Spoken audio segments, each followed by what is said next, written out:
Hi everyone, this is Sugantha Priya, Assistant Professor in the Department of Computer Science with Full Stack Web Development.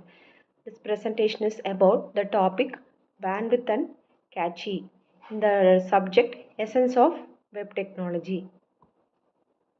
The outline of the presentation includes introduction, slow loading speed, bandwidth, types of bandwidth.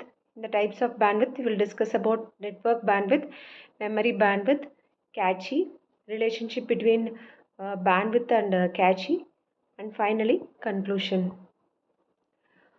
So what is bandwidth and cache? So bandwidth, it is the maximum amount of data that is being transmitted through a communication channel within a given period of time. And also it is typically measured in bits per second. It is commonly expressed as kbs, mbs or gps. Higher bandwidth means more data can flow in the same time span. Example is your network. A 100 mbps internet connection can transfer 100 megabits of data every second. Example of memory, a CPU with memory bandwidth of 50 GB can transfer 50 gigabytes of data between the RAM and the processor every second. And also cache on the other hand is a small high-speed memory or storage area that temporarily holds a frequently accessed data. So the purpose of the cache is to reduce the need to fetch data repeatedly from slower memory or across the networks. There are different types of cache like CPU cache like level 1, level 2 and level 3. So which stores instructions and data for quick processor access. Next type is a disk cache which stores frequently used disk data in the RAM. Next is a browser or web cache which saves images, scripts and web pages locally to reduce the network usage.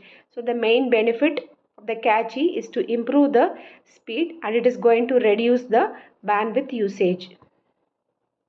Next is a bandwidth. So bandwidth, it is going to refer the maximum rate at which the data can be transmitted between two devices or within a particular network. It is measured in bits per second and it also plays a crucial role in determining the speed and efficiency of the data transmitter. In simple terms, a bandwidth is going to represent the overall capacity of the network to transmit the data over a specific period of time within a network.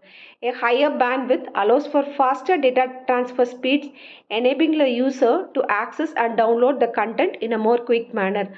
And also the bandwidth is very essential for ensuring smooth and seamless communication and data exchange within the computer systems and the networks. Next, we will discuss the types of bandwidth. Bandwidth is generally categorized into different types based on the context in which it is being discussed. Are the two types of common bandwidth. First is the network bandwidth. The network bandwidth is going to refer the maximum rate at which the data is transmitted over a network connection. Example is your internet speed or your local area bandwidth. And also this network bandwidth is measured in bits per second and it is crucial for determining the speed and capacity of the data transmission between the devices on a particular network. And also the network bandwidth is very essential for ensuring the smooth communication and data exchange between the servers and other network devices over the internet. So next is the memory bandwidth. So the memory bandwidth, on the other hand, it is going to refer the rate at which the data is being transmitted to and fro from the computer's memory, and also it is crucial factor in determining the overall performance of the computer system, and also it affects how quickly data can be accessed and processed by the CPU. So the memory bandwidth is going to represent either a CPU or a GPU can read and write data into the random access memory. So the example for the memory bandwidth is your DDR5 RAM at 102 GBps per second. And also the memory bandwidth is influenced by several factors like memory modules, the memory bus speed and the memory controller capabilities. Next is a cache. So cache is a very high speed data storage layer that is going to temporarily used for accessing the data or instruction to reduce the time it takes to access them. And also it is going to act as a buffer. So buffer is nothing but it is a temporary memory space for holding the data, which is used between the main memory and the CPU, and it helps to speed up the data retrieval. And also it is going to improve the overall system performance. And also there are different types of cache like CPU cache, web cache and disk cache, and each is going to serve a specific purpose in enhancing the system efficiency.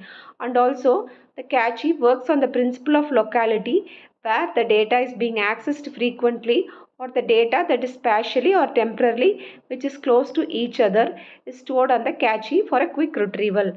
Next we will discuss about the relationship between the bandwidth and the cache. So the relationship between the bandwidth and the cache lies in their roles in optimizing the system performance. So when it is frequently used for a data retrieval that is stored in the cache, it avoids repeated transfers from slower main memory on over the network. So this reduces the required bandwidth because fewer data transfers happen. Example, a browser loads a catchy web page instead of downloading it again, and it saves the internet bandwidth.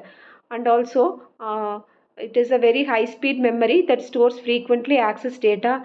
And also the cache plays a crucial role in reducing the need for frequent data transfer over the network, and thereby helps to consume the bandwidth. And also it act as a bandwidth between the cache and the CPU, and the memory bandwidth is very sufficient. By storing frequently accessed data locally, so the cache minimizes the amount of data it is going to need. And also the higher bandwidth reduces the need for cache, but increasing bandwidth also raises cost and the complexity. In the conclusion, bandwidth and the cache play a vital role in optimizing the performance of the computer systems. And also bandwidth, it is going to determine the maximum rate at which the data is being transferred, while the cache stores frequently accessed data to reduce the access time and improve the overall system efficiency. So and also by understanding the relationship between the bandwidth and the cache, we can effectively manage the data transfer speeds and enhance the system performance. And also it is essential to optimize both bandwidth and cache to ensure the smooth and efficient operation of the computer systems. Thank you.